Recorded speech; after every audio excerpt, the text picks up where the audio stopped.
Llega el mediodía. En Mañanas Blue le contamos lo que es noticia en Colombia y el mundo. Dirige Camila Zuluaga. A las 12 del día del punto, aquí están los titulares con Slobodan Wilches. Camila, muy buenas tardes. Mucha atención que crecen los frentes de guerra en Oriente Medio. Ahora Israel bombardea el Líbano, mientras que el presidente Donald Trump asegura que el ataque más duro está por venir. Y la alcaldía de Bogotá descartó la alerta de un posible atentado en la ciudad tras el operativo que permitió desmantelar una fábrica de explosivos en la localidad de Usme. Al gobierno nacional le faltan 31 billones de pesos para cumplir la meta de déficit de este año. El Comité de la Regla Fiscal advierte que no será suficiente con aplazar el presupuesto y es indispensable hacer más recortes. A 37 años de cárcel fue condenado el cabecilla de las disidencias de las FARC, de la segunda Marquetalia, alias Iván Márquez, por el asesinato de 4 militares en 1997 en zona rural de Turbo, en el departamento de Antioquia. El Partido Salvación Nacional está denunciando amenazas de las disidencias de las FARC contra 4 de sus candidatos al Senado de la República. Y sigue cerrada la autopista Medellín-Bogotá por el derrumbe de grandes magnitudes a la altura del municipio de San Luis. Los transportadores están reportando ya 5.000 millones de pesos en pérdidas. Y las autoridades de salud en Bucaramanga estrechan el cerco epidemiológico tras confirmar el caso de un hombre de 35 años contagiado con sarampión que llegó de México. Y más de 100.000 familias en Cartagena se encuentran en estos momentos sin servicio de agua desde la mañana de hoy por un nuevo daño en una tubería. Y en deporte se oficializó la ciudad que albergará el partido de despedida de la Selección Colombia rumbo al Mundial de Norteamérica. Es noticia en el mundo. Y la noticia del día, sin duda alguna, está en Medio Oriente y en esa guerra, porque ahora Israel bombardea el Líbano, mientras que el presidente de los Estados Unidos, Donald Trump, asegura que el ataque más duro está por venir. César Moreno. En el mundo, la guerra con Irán se sigue extendiéndose por Oriente Medio. Israel ha bombardeado objetivos de Hezbollah en el Líbano en respuesta al lanzamiento de cohetes por parte de ese grupo terrorista libanés. Van 31 muertos y casi 150 heridos. Según Israel, entre ellas está Hussein Meklet, era el jefe de inteligencia de Hezbollah. El conflicto suma ya unas 600 víctimas mortales, 555 en Irán desde el sábado, según un recuento de la Media Luna Roja, que es el equivalente a la Cruz Roja. Por su parte, el presidente norteamericano Donald Trump aseguró a CNN que el ejército está destrozando a Irán y que la gran ola de la ofensiva aún está por llegar. He said, quote, "We haven't even started hitting them hard. The big wave hasn't even happened. The big one is coming soon." Irán ha seguido atacando objetivos en la región y ha dado un paso más allá, enviando drones contra la base militar británica de Akrotiri, esto es en la isla de Chipre, que es miembro de la Unión Europea. El primer ministro Keir Starmer dijo ante la Cámara de los Comunes que no se van a unir a la campaña estadounidense-israelí. We are not joining the US and Israeli offensive strike. El primer ministro Benjamin Netanyahu visitó los lugares atacados por Irán en suelo israelí y dijo que él y Trump estaban luchando por la paz del mundo. The tyrants of Tehran target civilians. We target the tyrants of Tehran to protect civilians. Los tiranos de Teherán atacan a los civiles. Nosotros atacamos a los tiranos de Teherán para proteger a los civiles, dijo Netanyahu. En el terreno, la Fuerza Aérea de Qatar derribó 2 aviones Sukhoi provenientes de la República Islámica de Irán. También interceptó 7 misiles balísticos gracias a la defensa aérea y 5 drones. Irán respondió y dice que no siente ninguna hostilidad hacia los países del Golfo, aseguró su ministro de Relaciones Exteriores Abbas Araghchi, y que la represalia defensiva de Irán es contra las bases militares estadounidenses. Además, el gobierno encargado de Irán insta a la población a manifestarse en Teherán en apoyo a la República Islámica. 12 del día, 4 minutos, y hay más repercusiones sobre esa guerra en Medio Oriente. La Fórmula 1, Gonzalo, en alerta por el conflicto. ¿Qué va a pasar con el Gran Premio de Bahrein? Pues Camila, está en veremos. La guerra en Medio Oriente amenaza la continuidad de los grandes, eventos deportivos. Por ejemplo, Qatar ya suspendió toda actividad futbolística e incluso puso en suspenso la finalísima entre Argentina y España. Ahora todas las miradas ven al Gran Premio de Bahrein, que se va a llevar a cabo el 12 de abril. Pero aunque vemos la fecha algo lejos, hay que decir que ya se sintió el primer efecto en medio de esta crisis. Y es que Pirelli, proveedor oficial de neumáticos de la Fórmula 1, decidió cancelar de urgencia los ensayos que tenía programados para Bahrein Bahrein. Y esto no significa solo la carrera, Camila. Lo que hablan los organizadores de la Fórmula 1 es toda la logística que hay alrededor de mover la cantidad de vehículos, el aparataje, y que esto no solamente ocurriría el fin de semana del 12 de abril, sino con antelación. Por ende, está en suspenso y quedaría en suspenso hasta las próximas horas saber si Bahrein contará con su gran premio o no. Es noticia en Colombia. 12 días, 5 minutos, noticia en Colombia y noticia en Bogotá porque la alcaldía de la ciudad desestimó la alerta emitida por el gobierno nacional tras el operativo, recordemos, que permitió desmantelar una fábrica de explosivos en la localidad de Usme, y asegura el distrito que hasta el momento no existe confirmación oficial que vincule al ELN con este hallazgo. Calila Peña. El alcalde Carlos Fernando Galán se refirió al operativo que permitió desmantelar una fábrica de explosivos en la localidad de Usme y aseguró que hasta el momento no existe confirmación oficial que vincule al ELN con ese hallazgo. Pero no tenemos información confirmada que nos hayan transmitido nosotros oficialmente diciendo eso era una fábrica del ELN para hacer atentados en Bogotá. Por su parte, el secretario de Seguridad explicó que la ubicación de este tipo de estructuras en la ciudad responde en parte a que puedan pasar más desapercibidas. Y entonces alguien se preguntará por qué hay fábricas de armamento de explosivos dentro de una ciudad para otras regiones del país, porque aquí se mimetizan más fácil. El funcionario recordó que semanas atrás se incautó material en Facatativá que, según la información recolectada, tampoco tenía como destino Bogotá, sino que se encontraba en tránsito hacia otras regiones. Es noticia económica. En noticias económicas, al gobierno le están faltando 31.1 billones de pesos para cumplir la meta del déficit de este año. El Comité de la Regla Fiscal advierte que en el 2026 no será suficiente con aplazar el presupuesto y es indispensable recortarlo. Marcela Peña.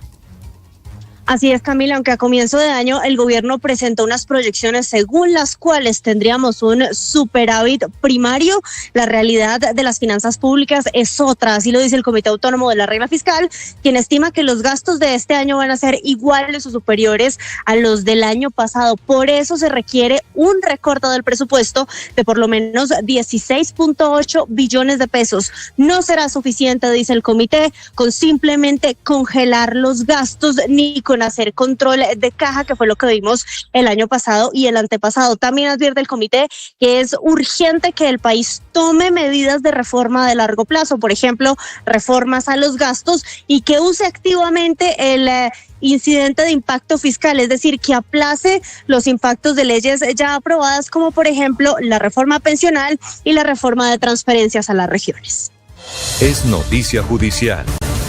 12:07 minutos, la noticia judicial. Fue condenado a 37 años alias Iván Márquez, cabecilla de la segunda Marquetalia, por el asesinato de 4 militares, esto en 1997, en zona rural de Turbo, en el departamento de Antioquia. Felipe García. Un juzgado penal especializado de Antioquia condenó a Luciano Marín, alias Iván Márquez, máximo cabecilla de las disidencias de las FARC de la segunda Marquetalia, a 37 años de cárcel por su responsabilidad en el asesinato de 4 integrantes del ejército en zona rural de Turbo, en Antioquia.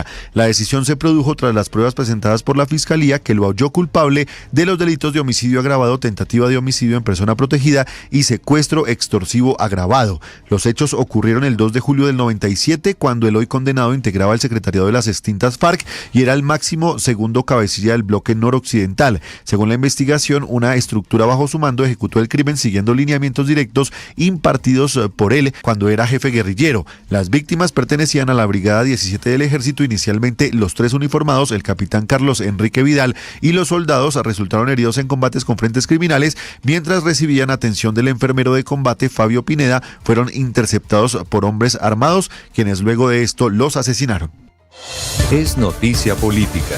Y en noticias políticas, el Partido Salvación Nacional está denunciando amenazas de las disidencias de las FARC contra 4 de sus candidatos al Senado. Mateo Piñeros. Desde Salvación Nacional denunciaron presuntas amenazas contra los candidatos al Senado de ese partido, Wilson Ruiz, el mayor en retiro Germán Rodríguez, el exsenador Carlos Felipe Mejía y el creador de contenido Alejandro Bermeo. El partido asegura que recibió la información por parte de fuentes externas internas de alta confianza y que el grupo que buscaría atentar contra los candidatos sería el Frente 33 de las disidencias de las FARC, hoy en día en proceso de paz con el gobierno. Señala el comunicado, estos hechos no son aislados. En octubre del año pasado, el vehículo de nuestro candidato a la Cámara por Arauca, Juan Carlos Santamaría, fue incinerado por el ELN. Este año en Bogotá, nuestros candidatos a la Cámara, Jairo Landino y Alejandro Ángel, fueron víctimas de hostigamiento tras la vandalización de su vehículo.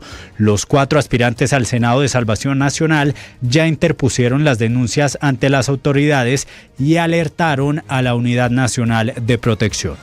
Está pasando en Colombia.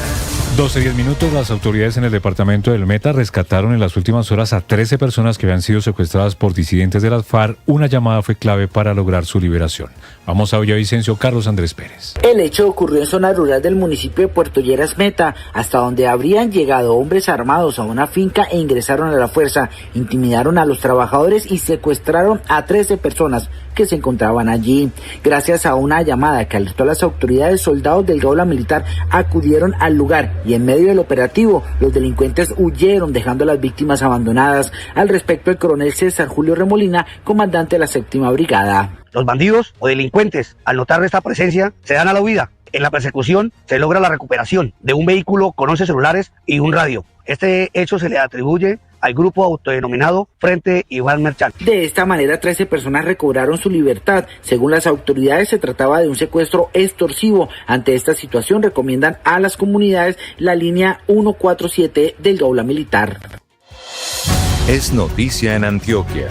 12:11 y en Antioquia siguen los líos en la autopista Medellín-Bogotá por el derrumbe de grandes magnitudes que la tiene cerrada a la altura del municipio de San Luis y los transportadores ya están reportando 5.000 millones de pesos en pérdidas. Héctor David Santamaría. Sigue la preocupación por el enorme deslizamiento que taponó esta troncal porque las lluvias continúan y no han permitido su apertura. Hasta ahora son 13.000 metros cúbicos de tierra removidos de los 60.000 que cayeron a la altura del kilómetro 50 del tramo Santuario Caño Alegre. Juan Pablo Acosta, representante de la Asociación de Transportadores de Pasajeros, expuso que hay 15 empresas afectadas que realizan alrededor de 270 despachos diarios. Perturban muchísimo la operación del transporte. Creemos que diariamente pues son pérdidas significativas. Para restablecer la normalidad se tiene unas 14 volquetas y se trabaja desde las 7 de la mañana hasta las 7 de la noche. Y las autoridades de salud en Bucaramanga estrechan el cerco epidemiológico tras confirmar el caso de un hombre de 35 años contagiado con sarampión que llegó de México. Alex Salamanca en Bucaramanga. Tras confirmarse el contagio, las autoridades de salud iniciaron un monitoreo de los lugares que frecuentó antes de resultar positivo, incluyendo el contacto con personas de su trabajo, el barrio donde vive, su entorno familiar y posibles restaurantes y lugares visitados con el fin de identificar contagios durante el periodo de incubación del virus. Edwin Prada, secretario de Salud de Santander. En este momento, en conjunto con la Secretaría de Salud de Bucaramanga, se está haciendo búsqueda activas de posibles contagios, los respectivos protocolos para estos casos. Y el virus se transmite por el aire al toser o estornudar, dado que permanece activo por 2 horas en espacios cerrados o superficies. Además, se puede contagiar 4 días antes de que aparezcan las erupciones o incluso 4 días después, lo que facilita su rápida propagación. Es noticia en el Caribe. Y en Cartagena, más de 100.000 familias se encuentran sin servicio de agua desde la mañana de hoy lunes por un nuevo daño en una tubería de agua cruda. Hasta el momento no hay tiempo estimado de reparación de este daño. ¿Qué más dicen, Dálida Orozco? El 35% de los barrios de Cartagena se encuentran sin servicio de agua potable por cuenta del daño de una tubería de 1.000 milímetros de agua cruda que abastece la planta de tratamiento El Bosque, la principal de la ciudad. El daño, que se registró sobre las 9:30 de la mañana en el barrio Genequén, afectó principalmente a los sectores del suroriente y suroccidente de la ciudad. En total son 178 barrios y sectores afectados. De acuerdo a Aguas de Cartagena, la falta de agua afecta a unos 110.000 hogares, en promedio unas 400.000 personas. John Montoya, gerente de Aguas de Cartagena. Desplazando equipos y personal para poder atender lo más pronto posible la reparación de la tubería. Sin embargo, dado el daño, estimamos que un 35% de la población se le verá suspendido el servicio mientras se hace la reparación. La empresa Aguas de Cartagena aún no ha informado del tiempo estimado de reparación del daño. Es noticia en el Valle. Y vamos al suroccidente del país porque la Armada Nacional está alertando que un fenómeno de marea alta se va a registrar en las próximas horas en el Pacífico colombiano. Se pronostican inundaciones en la costa y también aumento del caudal de los ríos de la región. Juan Manuel Ordóñez. La Dirección General Marítima emitió una alerta para el Pacífico colombiano por un incremento en el nivel del mar entre el 1 y el 10 de marzo de este año 2026. Este fenómeno estaría asociado a mareas altas provocadas por condiciones astronómicas. Según las autoridades, esta situación podría generar inundaciones en zonas costeras del Pacífico colombiano, afectando a varias comunidades. Teniente de fragata Santiago Montoya. Que a partir del 1 al 10 de marzo de 2026 se presentará el fenómeno de sisigia o puja por luna llena. Estas condiciones pueden llegar a ocasionar posibles desbordamientos e inundaciones sobre toda la cuenca pacífica colombiana, especialmente los días más significativos que son el 4 y el 5 de marzo. Las autoridades recomiendan a las comunidades costeras a extremar las medidas de precaución, evitar actividades marítimas durante las mareas más altas y seguir únicamente la información oficial.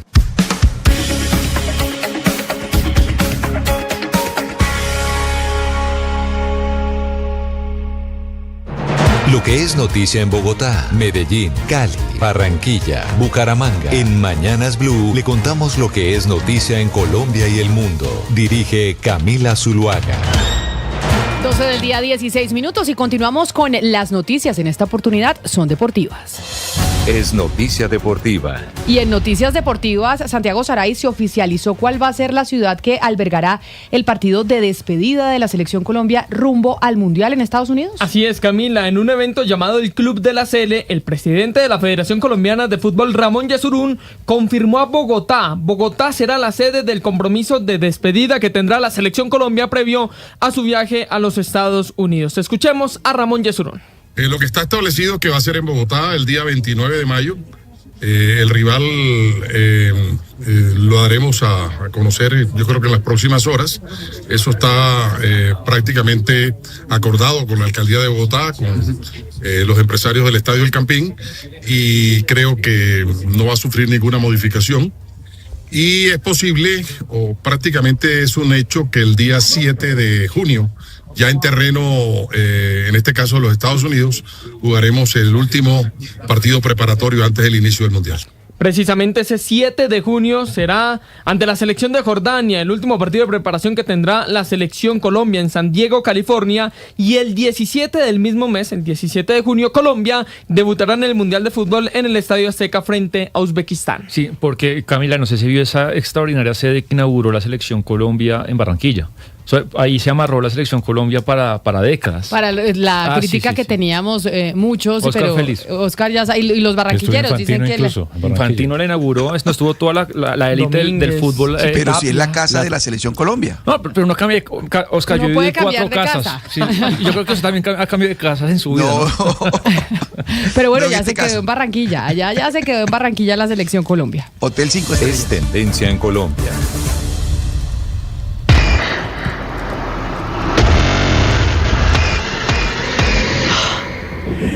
Y es tendencia la nueva entrega de la saga de parodias de terror Scary Movie, que llegará casi 13 años después de la última película. Es la versión número 6, ¿no, Luna?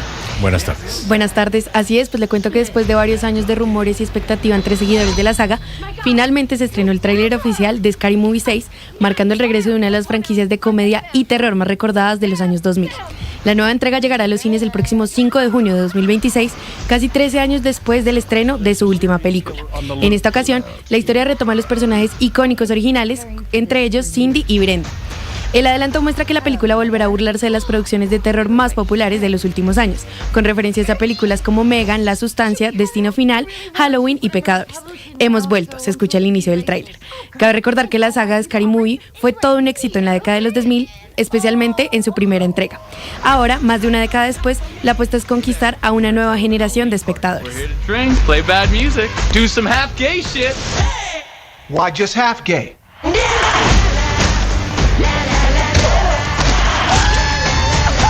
Así que tendremos nueva saga. Pues no, la misma, solo que tenemos una nueva entrega de Scary Movie para este año, 12 del día, 19 minutos. Luna, gracias. Estas son las tendencias que hay en redes sociales hoy en Colombia. Y les dije antes de la pausa y antes de las noticias del mediodía que íbamos a hablar de lo que estaba pasando con unos decretos que emitió el Ministerio de Agricultura la semana pasada, lo que muchos han condenado como una expropiación express. Así, por ejemplo, lo dijo la senadora Paloma Valencia y precandidata presidencial de un decreto que es el 0174 del 2026 que le da a la Agencia Nacional de Tierras funciones de policía para habilitar la ocupación temporal de predios, servidumbre, compra y expropiación bajo el régimen de calamidad pública. Estos son unos decretos que ha emitido el Ministerio de Agricultura en el marco de la emergencia económica por la situación en el departamento de Córdoba, la oleada de lluvias que ha generado alerta en diferentes sectores. Pero para aclarar qué es lo que se va a hacer, cómo se podrá hacer, está con nosotros el director de la Agencia Nacional de Tierras, Felipe Harman. Director Harman, bienvenido. Gracias por estar aquí en Mañanas Blue. Camila, muy buenas tardes a ti y a todos los colombianos. Un gusto saludarte. Pues la gente está los propietarios de tierra en Colombia están asustados porque dicen esto es algo que quería hacer el gobierno nacional desde hace bastante tiempo y que en el Congreso de la República se lo habían negado en esta famosa jurisdicción agraria que no les aprobaron. ¿Por qué ahora con esta emergencia, o qué es lo que significa que con el marco de la emergencia económica por la situación invernal en Córdoba, usted